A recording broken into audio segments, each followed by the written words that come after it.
Olá, eu sou Daniel Vargas e nessa oportunidade eu vou acompanhar vocês a falar sobre documentário ao longo de 6 videoaulas, nas quais vamos discutir um pouco da história, das formas de fazer documentário, alguns representantes importantes do documentário e como se criam projetos para construir histórias nesta linguagem audiovisual que é tão utilizada hoje em dia e que tem uma abrangência de possibilidades para contar histórias de um jeito um pouco diferenciado ou específico ao que a gente comumente conhece como é a ficção.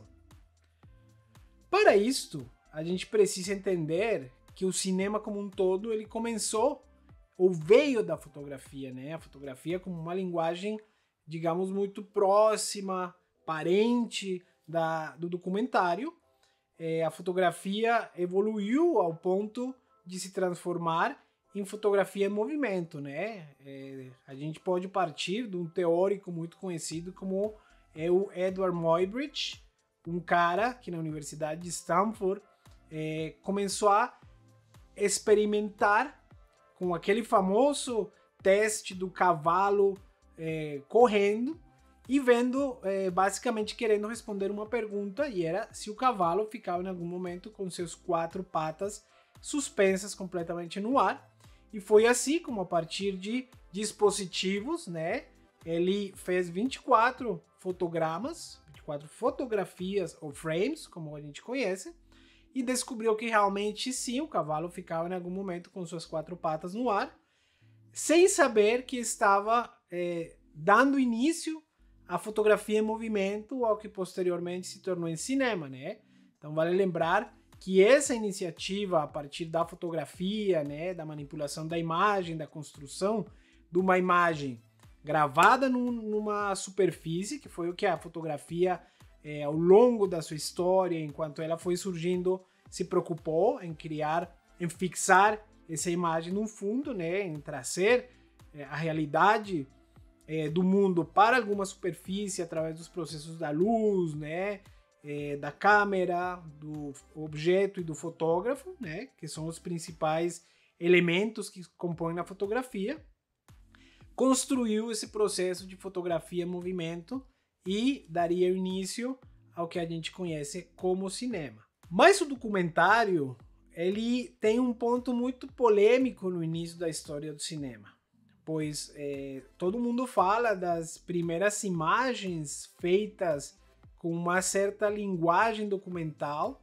que seria a chegada do trem na estação e a saída dos funcionários da fábrica, como 2 referências muito importantes no início da história do cinema, pois os irmãos Lumière, eles basicamente colocaram suas câmeras para captar uma certa realidade, sem pretender, talvez, contar uma história ou criar um documentário ou cinema, mas esses materiais, eles marcam um ponto super importante na história do cinema, pois ao mesmo tempo que estava surgindo essa linguagem, estava dando início ao que posteriormente se tornaria uma linguagem mais próxima da realidade. Só que essas imagens, eu faço a pergunta para vocês, será que a gente já poderia chamar isso de um filme? O que vocês acham? Será que o só fato da gente colocar uma câmera, apontar e mostrar uma certa realidade acontecendo, uma situação, já seria um filme? Bom, é isso que a gente vai tentar entender e descobrir ao longo destas 6 aulas e ver se necessariamente uma câmera apontada para qualquer situação é realidade. Eu já poderia dizer para vocês que, a princípio, isso não é um documentário. O documentário tem uma série de processos que fazem com que a gente consiga construir uma história com alguma linguagem, né, com alguns elementos narrativos próprios do cinema.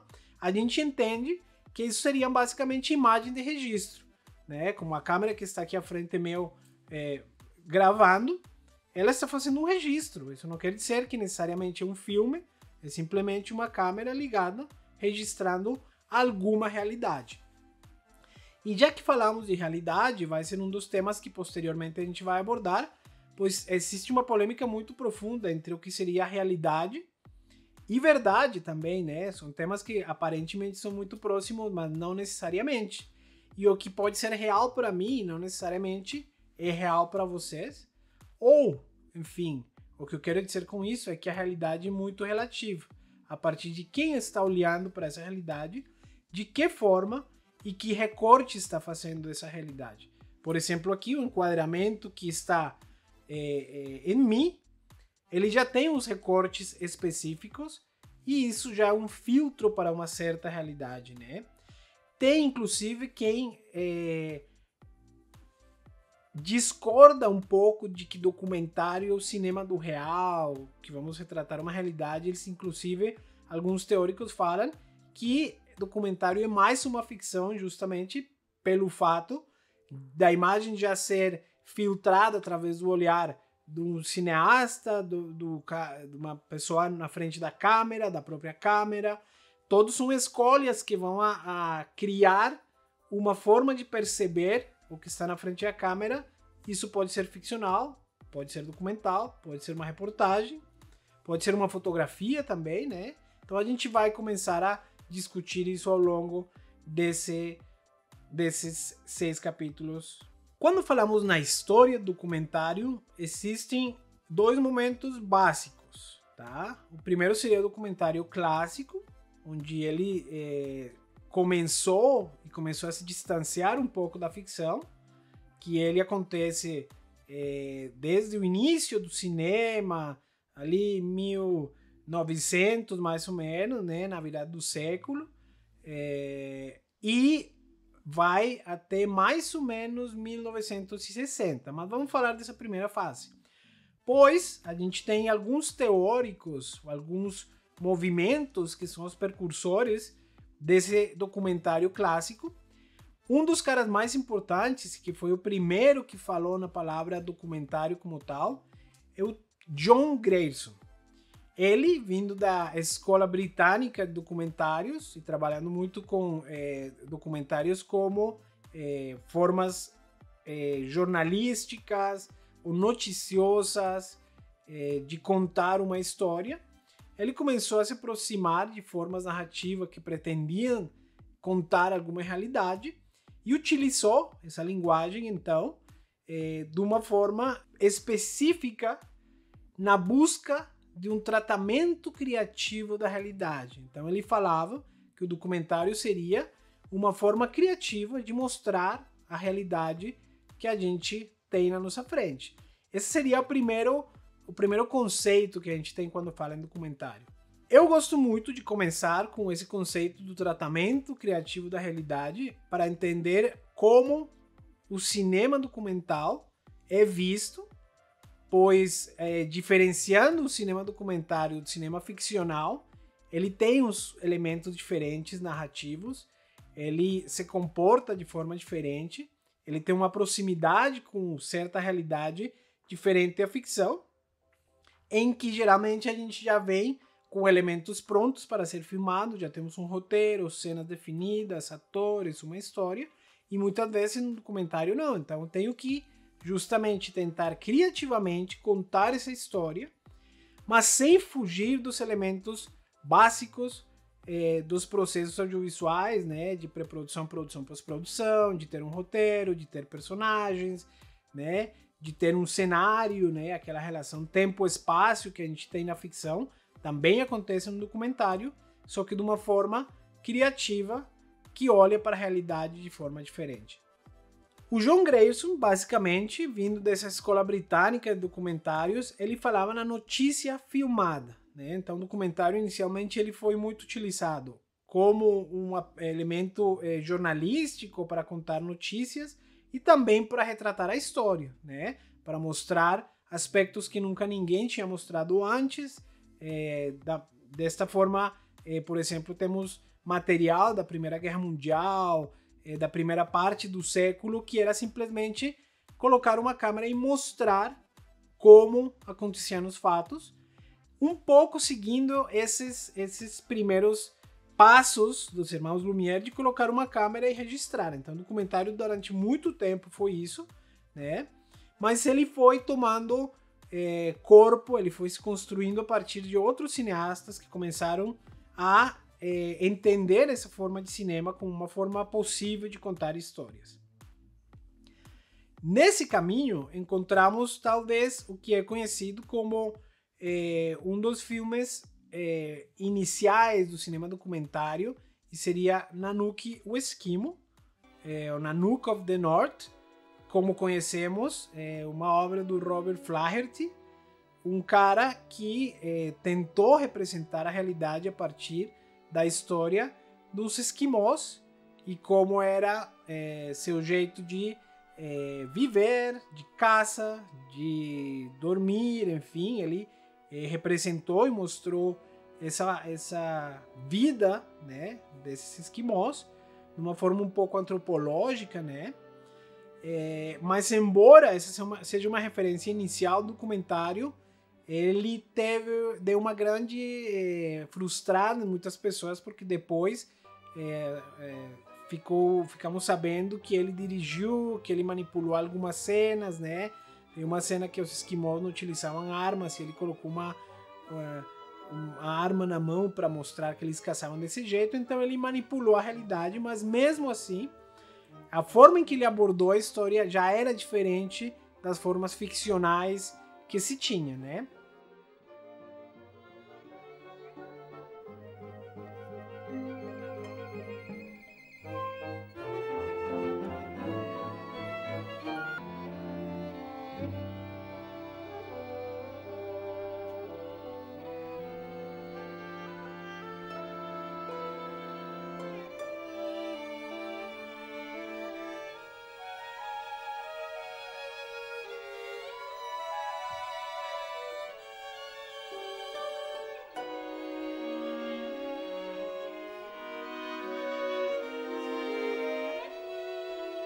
Outro grande representante desse cinema clássico documentário é o Dziga Vertov, né, russo, né, da escola russa de início de século, que influenciou bastante muitos movimentos artísticos e culturais por sua forma específica de olhar para o mundo, né?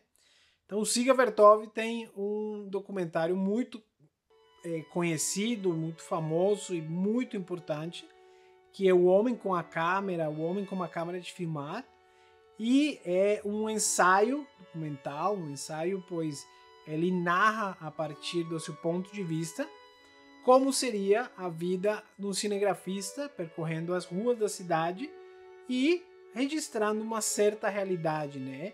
Mas ali tem um elemento bem importante para a história do cinema e para o cinema documental propriamente dito, que é a câmera. Então ele grava ele mesmo com sua câmera registrando a cidade.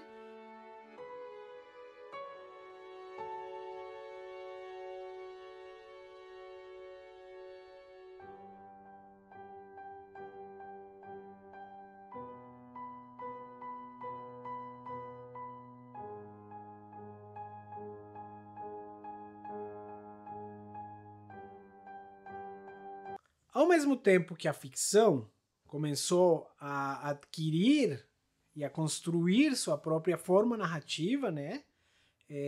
Diferença de planos, construção de personagens e narrativas próprias da ficção, o documentário também começou a se afastar um pouco da ficção e a criar sua própria linguagem, mostrando aspectos gerais do mundo, né? De lugares desconhecidos, de conflitos, de guerras, de situações particulares em diferentes lugares do planeta.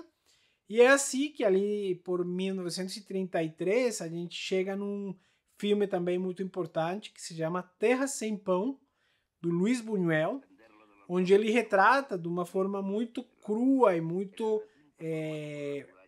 cruel a realidade de uma Espanha devastada pela Guerra Civil, e se torna um documento muito importante para a gente ver a capacidade que o cinema documentário tem de se aprofundar em realidades que até então o cinema não tinha conseguido mostrar, né? Então ali a gente começa a ver que surgem realmente diretores que querem explorar essa narrativa cinematográfica documental, que não tem um compromisso necessariamente com seu espectador, mas sim com a realidade que eles estão retratando. Ali começamos a ver um cinema muito mais autoral, como falei, sem esse compromisso de contar uma história propriamente dita, mas registrar aspectos importantes do mundo nesse momento. Durante el verano es la única agua de que disponen en el pueblo y los habitantes la utilizan a pesar de la suciedad repugnante de su lecho. Vean algunas escenas que tomamos al azar de nuestro paseo.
Mas todo esse material documental que estava sendo registrado, ele começou a desenvolver umas características específicas que o diferenciariam do cinema ficcional, né? Que era prioritariamente feito em estúdios, com atores, com cenas construídas, né, previamente.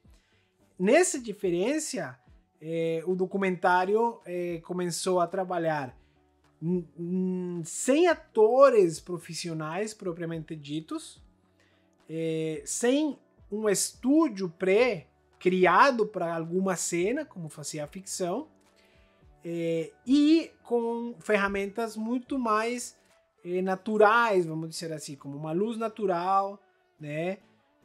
A captação do áudio era feita de forma separada da câmera, mas também permitindo que entrassem áudios ambientes, né? Então eram elementos e características que permitiam que se diferenciasse muito da ficção enquanto a narrativa, pois a ideia principal era buscar não alterar muito a realidade que a gente tinha na frente. Já para uma segunda fase, a gente vai ver que entramos no documentário contemporâneo, o documentário moderno, vamos dizer assim, né? A primeira parte clássica, a segunda parte um documentário mais moderno. E o principal elemento que fez com que o documentário mudara de uma forma substancial foi o surgimento da Nagra. A Nagra foi um gravador portátil de áudio que permitia que a gente saísse dos estúdios ou de um espaço interno, né, para filmar essas realidades, para exteriores. E isso daria uma mudança muito importante no documentário, pois enquanto antes a gente dependia de estar controlando o áudio e imagem dentro de lugares fechados, agora o cinema documentário poderia ir para as ruas de uma forma muito mais livre, né? E a Nagra então permitiu que a gente conseguisse sincronizar imagem e áudio ao mesmo tempo. Isso permitiu, obviamente, que a liberdade das câmeras na mão e gravadores de áudio na mão retratassem outras realidades que não tinham sido mostradas antes, e aí começa essa fase do documentário moderno. Esse surgimento da Nagra, então, mudaria substancialmente a história do documentário, pois nessa segunda metade do século XX a gente viu uma massificação de linguagens, massificação de formas de contar documentário, a gente veria basicamente o boom do documentário, né? Muitas pessoas começaram a utilizar essa forma narrativa para mostrar o mundo, e começaria a se organizar um pouco mais formas diferentes de fazer documentário. E para essa fase teríamos um dos principais teóricos que veio organizar essas propostas em modus documental, e seria um teórico que ainda nos dias de hoje está vivo, e é muito grato poder ter ele ainda discutindo sobre o documentário, e seria o Bill Nichols. Bill Nichols é uma pessoa que organizou as formas diferentes de fazer documentário, pois chegou um ponto em que era uma multiplicidade de formatos que se tinha, mas que não estavam organizados, pois a gente tem que entender que não necessariamente por eu fazer uma entrevista é documentário, não por ter uma câmera na mão é documentário, né? Então esse Bill Nichols conseguiu criar os modos documental e assim poder segmentar um pouco essas formas. Mas ao mesmo tempo a gente tem uma escola muito importante que surgiu nos Estados Unidos, e seria a do cinema direto. Essa facilidade da portabilidade do som permitiu que cineastas norte-americanos estabelecessem essa forma de contar histórias a partir do ponto de vista deles, seguindo alguma realidade o mais perto possível. This is the heart of Senator Kennedy's strength. The heavily populated city areas, particularly the Polish Catholic 4th District in Milwaukee.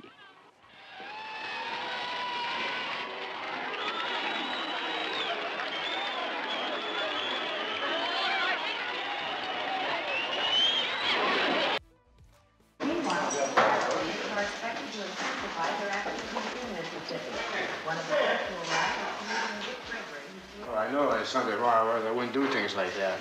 Do you think you're a normal man? What do you think? And you still believe that you don't need her?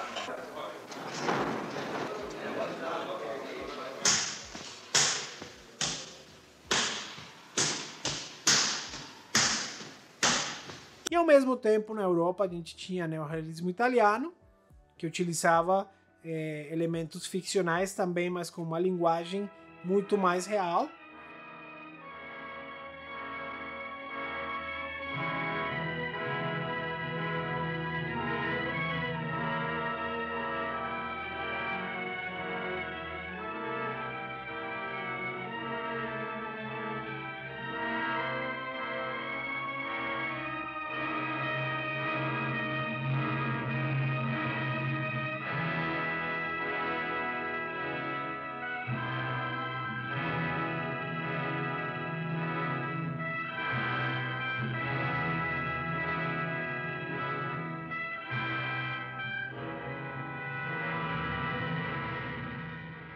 E entre outras linguagens ao longo do mundo que começaram a se apropriar da narrativa documental. A gente vê que essa construção narrativa que buscava uma aproximação com a realidade, ela não se constrói só a partir do cinema, mas era uma necessidade da humanidade em se aproximar com realidades que o mundo trazia, né, como foram na Primeira e a Segunda Guerra Mundial. O cinema foi testemunha dessas realidades e ele quis trazer e representar o caos que a humanidade estava passando por esses momentos. Mas a gente não poderia encerrar esse primeiro momento histórico do documentário sem falar do momento atual em que a gente vive, em que a linguagem digital, a manipulação digital e novas ferramentas na web e a partir de equipamentos diversificados levaram o documentário a uma forma narrativa por excelência, em que desde novelas, reality shows ou simples canais no YouTube permitem que qualquer um possa contar a sua história a partir do seu olhar e sua forma particular, como a gente vê nos dias de hoje.